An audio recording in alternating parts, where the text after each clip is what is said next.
আমি কলেজে যাইতাছি, পারলে রান্নাটা বসাই। শুক্রবার আবার কিসের কলেজ? আরে মূর্খ, তুমি বুঝবা না, ক্লাস আছে। বেবি, এতক্ষণে তোমার আসার সময় হলো। আরে ওই গাধাটারে ম্যানেজ করে আসতে একটু সময় লাগছে। যাই হোক, এখন চলো জলদি। কি গো সোনা, তুমি আমাকে পাট খেতে কেন আনলে? আরে বেবি, আগে চলো, পরে দেখো। প্লিজ এসব এখন না। এখানে এত দামি বাইক কই থেকে আসলো? আর এমন শব্দ কই থেকে আসতেছে? এই উন্না আবার কার?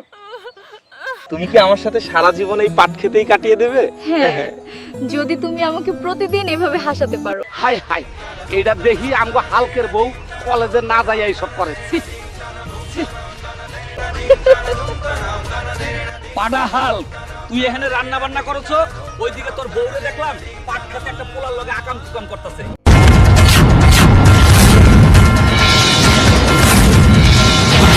এই, এখানে বসে আছো কে? ভাতটা কি রান্না করছো? কি গো, কি হইছে, তোমার মন খারাপ?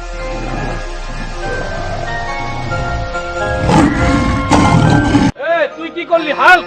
যে নারী এত ভালোবাসার পরেও অন্যের সাথে পরকিয়া করে, তার বেঁচে থাকার কোনো দরকার নেই।